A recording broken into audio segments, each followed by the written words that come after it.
For hundreds and thousands of years, entertainment has been part of human culture. Whether it be lining up at the cinemas or watching a couple dudes fight in the Roman Colosseum, this is an industry that has been proven to be profitable. Those forms of entertainment have changed over the years, with the most recent and convenient form of entertainment today being streaming.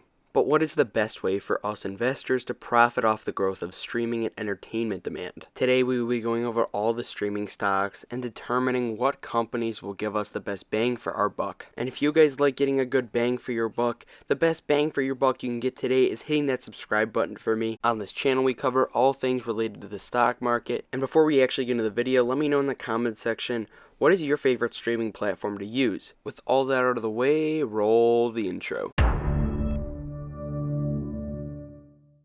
I like money. Alright, to actually start off, what companies will we be talking about today? To start off, we have Netflix, Disney, Paramount, HBO Max, which is owned by Warner Brothers Discovery, Peacock, which is owned by Comcast, YouTube and YouTube TV, which is owned by Google, Amazon Prime, which is owned by Amazon, Fubo, which is another independent streaming service, and Roku. And let's not forget Apple TV+. Now let's take a look at some of the performance of some of these streaming stocks. Now we have the big three up here, Netflix, Disney, and Amazon. The market overall has not been so bullish on streaming stocks over the last couple of years, but this is of course long-term holdings we want. Big thing to keep in mind here is all three companies are underperforming the S&P 500 right now, with Netflix being the best performing out of the three, up 16%. Amazon being up 5%, and Disney, of course, down 18%, and that's just from 2021. These gains have been expended. But here's a way better chart that I just made with all the companies that we're going to be talking about today, and we can obviously see that the best performer here is Apple, up 305% over the last 5 years. We can see the worst performer over the last 5 years is Fubo, down 76%. Then they got Disney, who is down 22%. Warner Brothers Discovery, who's down 50.34%. You can see that these streaming companies, it seems to be systematically underpriced right now by the market and not very bullish overall. With that said, some of these companies have had a lot of execution issues recently, more specifically Disney and Warner Brothers Discovery. The winners here are Netflix at 21% up, Roku up 48%, Amazon up 44%, and of course Apple up there is the giant. So let's get into these individual companies and we'll go over them financially, my thoughts on their brand value, and more. With that said, the first company we're going to be going over is Disney, stock ticker DIS. Many of you guys know that I have Disney in my own portfolio right now, and it has been a very, very bad ride. I bought it in during 2020 during the pandemic, assuming that the other businesses would rebound, but apparently that just hasn't been the case. At the time, Disney had been pumping out movies left and right, and I had assumed that they would continue that, and a lot of other investors did too. The stock would quickly trend up to trade near $200 in 2021. Since then, it has crashed. It is now trading in the $80 range. Disney, in my opinion, has the best brands of all the companies that I'm going to be talking about today, and still somehow they are messing it up. Over the last 5 years, Disney is down 22%, and over just the last 2 years, they're down 30%, and over the last year, they're down 16%. Disney, it just appears that they have not been able to recover from the pandemic. Their parks business is booming right now, but still, they cannot seem to turn a profit for their life. Back in 2019, 2020, Disney was rearranging their business and setting up streaming to be the growth driver of the future. Since then, they have not been able to generate free cash flow over $3 billion. The big thing for, I think, Disney is if they can get their streaming profitable, 2024 will be a huge year for them. If they're able to turn their streaming business profitable, they're able to clean it up a little bit, I think that the bright days could be ahead for Disney. With the amount of brands that Disney owns and possesses, I find it impossible for them to mess up. But again, look at how they performed over the last couple of years. They have consistently grown their revenue over the last couple of years, which I guess is a good thing. But it doesn't mean anything if they aren't generating any free cash flow. Right now, their profits are not looking good either. Again, guys, I am a long-term investor, and I'm not selling out of this bad news. This is a company that I'm hoping to hold for over 40 years, and just because it hasn't performed good in the last 5 or 6 doesn't mean that I'm going to be selling out, but this is definitely one that I'm going to be patient with. I'm hoping once their streaming gets profitable, they can continue to build up that free cash flow prior to COVID levels. Unfortunately, right now, Disney is not buying back shares or paying a dividend either. Earlier this year, their CEO Bob Iger said that they would be reinstating the dividend by the end of the year. I'm very curious to see if they'll actually still do that, looking at their financials right now. Currently, Disney is trading at a 22 forward PE ratio. Bob Iger is currently looking to sell off some of Disney's TV assets, such as ESPN, ABC, and they're moving all their streaming assets into one big service by the end of the year. I think this could potentially work out well for them, but they just need to get it profitable, and they'll be rolling, I think. Some good news possibly for Disney is that Bob Iger just extended his contract by 2 more years after returning as kind of an interim CEO. I think this is definitely positive news, and if there's one CEO to bury them out of this hole, I think it's Iger. I'm a big fan of Iger, and I talked about why I like him so much in my video about the top 5 CEOs in my opinion. Go check that out, link in the description or in the top right corner. As a stock right now, for me personally, I think Disney is trading at a pretty attractive value, but for me in my situation, I already have a ton of Disney. I'm going to be holding for now. If I had a lot more capital, I would probably dollar cost average to get my cost per share down. And next we have the iconic streaming brand Netflix. Now, what's the difference between Netflix and all the other streaming companies? Well, Netflix is actually profitable right now. They're actually generating free cash flow now. They've been rewarded this year by the market. Over last year, they are up 48.54%, a lot more compared to these other streaming companies we'll go over today. They've had really quality revenue and EBITDA growth over the last few years as well, along with their net income consistently growing. Overall, Netflix as a service is a really strong service, and I like it a lot more. I think it has a lot more to appeal to more customers compared to maybe something like Disney Plus. Netflix has also been cracking down on password sharing, and a lot of people anticipated this would be negative for the company, would impact their financials, but they've actually done better because of it now. They even added new subscribers as well this month and beat on the estimates for that. I think the big thing for Netflix is that they got to keep up growing this free cash flow and consistently just showing the market that they can consistently do it, and I think they'll be in for a great ride. I also think Netflix has very strong brand value, and its brand is widely recognized across the world. Currently, Netflix is trading near a 29 forward P ratio, which for Netflix is pretty high, I'll admit. And I don't view Netflix as one of the highest quality companies in the world, maybe like Apple or Microsoft. I think Netflix is around fair price, under a 25 P ratio. I believe that Netflix's library is very strong as well. Overall, I think Netflix is setting the standard for what these other streaming companies need to accomplish in the next coming years. They're the first streaming company to really become profitable as an all-out streaming company, like maybe Apple. Netflix's profit margins are also very solid right now at 13.3%. and a 16.9 operating margin. As for Netflix in my portfolio right now, I'm not buying any, but if it trades down and their financials continue to trend up and show me some consistency, I will definitely consider adding. Next we have Warner Brothers Discovery, stock ticker WBD, and this one is a doozy. And to start off here, I would not touch this stock with a 10-foot pole. Overall, in the last 10 years, it's down 11%. Over the last 2 years, it's down 33%. And over the last year, it's down 11%. This spun off from AT&T last April. And clearly looking at the stock's performance and the amount of debt that they carry, you can tell that they got spun off from AT&T. Their CEO is David Zaslav, and he's been beefing with AT&T CEO John Stankey. We are past those days covering AT&T and Warner Brothers Discovery on this channel, as we only focus on high-quality stocks now these days. Warner Brothers Discovery has been dealing with a whole lot of execution issues. They launched a new CNN Plus streaming service, and actually nobody bought it, like literally nobody, and they ended the company after 3 weeks of operation. Warner Brothers Discovery actually has some really solid brands too. They obviously have the Warner Brothers brands, Scooby-Doo, HBO Max, HBO, HGTV, Discovery, Discovery Plus, CNN, Fake news, sir. TBS, TNT, the Food Network. They also own like the DC brands too, so they obviously own Superman, Wonder Woman, Batman, the Joker, the Riddler, all those characters and stuff. I think they have a lot of potential with that as well. Obviously, we saw with the success of the most recent Batman movie, the Joker movie was a huge hit coming out a few years ago. I would honestly say they have the most blockbuster hit potential out of all the companies I'm talking about today. And that was actually another big reason why I was so bullish on AT&T a few years ago before they spun off the company, and I actually learned more about investing. But in all seriousness, I would say in the theaters, Warner Brothers Discovery definitely is the most potential with like a blockbuster film. Let's go over Warner Brothers Discovery's financials now. Now, they actually spun off the company and made it public available for us investors to buy a few years ago, and they spun off around $24 a share. Luckily, I just sold out there and put it into some other high quality positions. a move that I do not regret. They have a current free cash flow yield of 6.84%, but that stock-based compensation impact of 22% nearly is definitely not good. Also, like a lot of these other companies we're going to be talking about today, they are not profitable too, with negative profit margins at the moment. They have solid free cash flow growth actually, but unfortunately that does not mean anything when you have nearly $49 billion in debt. And guys, this is not the good kind of debt that you want to have to grow a business, for example, like in real estate companies. This is the type of bad debt that AT&T and Warner Brothers Discovery have been carrying since like the brink of dawn. So Warner Brothers Discovery is just right now another unprofitable streaming company.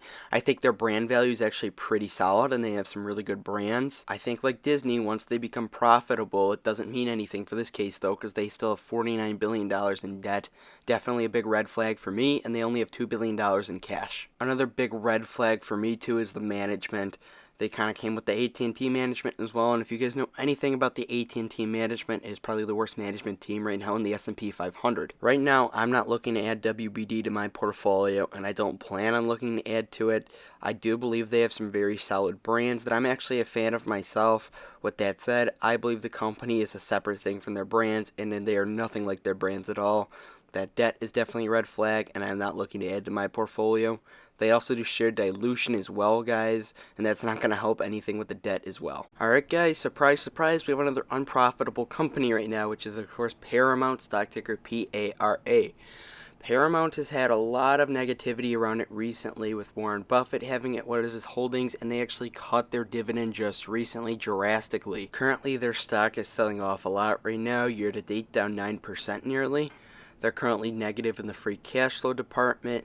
Their profitability is negative, and they are carrying $15 billion worth of debt with $2 billion of cash on hand. Not as much as Warner Brothers Discovery, but not a huge positive thing to see. They currently have a negative free cash flow yield as well, and they actually just had a horrible earnings report.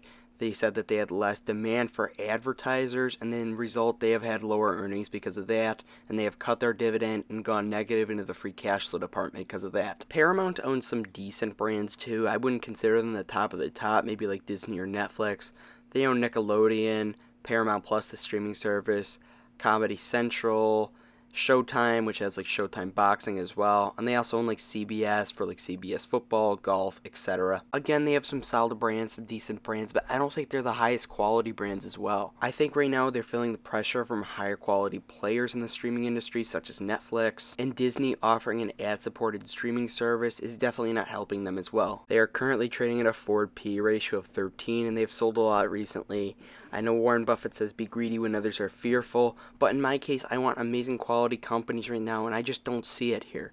I like value and I love value investors, but I just don't see it. If you couldn't tell already, I don't think Paramount is one of the top dogs in streaming at all right now. I'm not adding to my portfolio anytime soon, but I think this could be attractive if you're a value investor. Next company is a very interesting one, and it was one that brought up to me in a live with Fiscal Philosophy just recently, and it's of course Comcast Corp, stock ticker CMCSA. Comcast stock has actually been doing pretty well year to date, up 21% nearly.